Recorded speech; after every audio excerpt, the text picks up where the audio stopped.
बिस्मिल्लाहिर्रहमानिर्रहीम। अस्सलाम वालेकुम। मैं हूं डॉक्टर ज़ियाउल्लाह खान गाजी। किडनी के हवाले से मुख्तलिफ तरीके से मैं बेशुमार वीडियोस इसी चैनल के ऊपर रख चुका हूं, लेकिन बार बार इसी के चूँकि पेशेंट्स भी आते हैं और ज़्यादातर आप पेशेंट्स यूटीआई इन्फेक्शंस के, रीनल फेलर के और इस तरह किसी भी ऑब्स्ट्रक्शन की वजह से पेशेंट्स हमारे पास आते हैं, तो इनकी नंबर ऑफ़ पेशेंट्स जो एवरेज है वो बहुत ज़्यादा है। अच्छा, इसकी बहुत सी वजूहात हैं जो कि हमारी खुराक के अंदर जो हम इस्तेमाल करते हैं उसकी कमी बेशी की वजह से भी आ जाती है, और बहुत सारी ऐसी चीज़ें हैं जिनको मिलाकर नहीं खाना चाहिए, लेकिन इल्म ना होने की वजह से हम बहुत सारी चीज़ों को इकट्ठा करके इस्तेमाल करते हैं। मैं अपने ये नाज़रीन को ये बात भी कहूँगा कि जब भी आप किसी भी होम्योपैथ डॉक्टर से दवाई इस्तेमाल करें तो अपनी डाइट के बारे में आप ज़्यादा कॉन्शियस हों, उसके बारे में पूरी डिटेल पूछा करें, क्योंकि अमूमी तौर पे होम्योपैथ डॉक्टर्स या दूसरे डॉक्टर्स भी सिर्फ इसी बात पे इत्तफा करते हैं कि आपने बादी चीज़ें, बड़ा गोश्त, चावल वगैरह नहीं खाना, और बस इसके अलावा कोई ज़्यादा बात नहीं की जाती।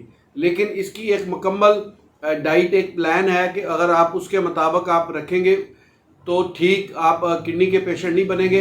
अदरवाइज़ जो यूटीआई इन्फेक्शन के पेशेंट्स हैं या जिनको गुर्दों के अंदर पथरी वगैरह है, वो फिर अगर होम्योपैथिक दवा से पथरी निकल भी जाती है तो दोबारा फिर पथरी बनने का जो रुझान है वो बरकरार रहता है। बहुत से मरीज़ ऐसे आते हैं कि 6 माह बाद, साल बाद आके बताते हैं जी 1 साल पहले आपसे दवाई ली थी लेकिन पथरी दोबारा बन गई। तो हम अपने क्लिनिक में ये मरीज़ों को कहते हैं कि आप प्रिवेंशंस होम्योपैथिक मेडिसिन का ज़रूर इस्तेमाल करें ताकि दोबारा जो पथरी बनने का रुझान है वो आपके ना हो। और इसके साथ साथ आपको जिन वजूहात की बिना पर पहले स्टोन बनी है, आप ज़रूर उनके ऊपर गौर करें और उन चीज़ों से आप अवॉइड करें ताकि दोबारा ये ऐसा रुझान ना बने। अच्छा, आज मैं आपको होम्योपैथिक की दवा सारसप्रीला के बारे में बताऊंगा।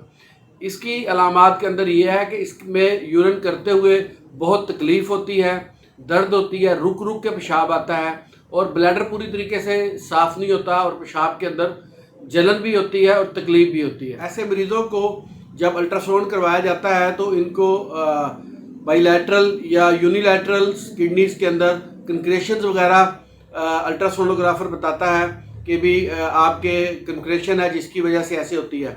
और इसकी वजह आप जो सुजाकी पेशेंट्स होते हैं उनके अंदर भी यूरिन की जो मिकदार है वो कम होती है और थोड़ा थोड़ा पेशाब आता है और उनको बाई की दर्दें वगैरह होती हैं। ऐसे मरीज़ जो है वो अगर सारसप्रीला को इस्तेमाल करते हैं तो एक तो यूरिन फ्लो ठीक हो जाता है और दूसरा ये जो उसको असाबी दर्दें हो रही हैं, बाई की दर्दें हो रही हैं, इन दर्दों से भी उसको निजात मिल जाती है। और ऐसे मरीज़ों को ख़ास तौर पे यूरिन करने के बाद शदीद पेन का सामना करना पड़ता है। अगर ऐसी अलामात भी हो और तो आप सारसप्रीला को क्यू के अंदर इस्तेमाल करें। ये एक तो यूरिन के फ़्लो को ठीक कर देती है और दूसरा जो मैं आपके साथ पूरी तफसील के साथ बात कर चुका हूँ, ये वहाँ पे यानी कि जो कंक्रेशन है उसको भी किडनी से निकाल देती है। आप इसे इस्तेमाल करें 8 से 10 कतरे एक घूंट पानी में, सुबह दोपहर शाम आपने इसको इस्तेमाल करना है और चंद दिन इस्तेमाल करेंगे तो आपको यूरिन लेवल जो है वो भी आपका ठीक हो जाएगा और जो कंक्रेशन है वो भी ठीक हो जाएगी। बहुत शुक्रिया। अल्लाह हाफिज़।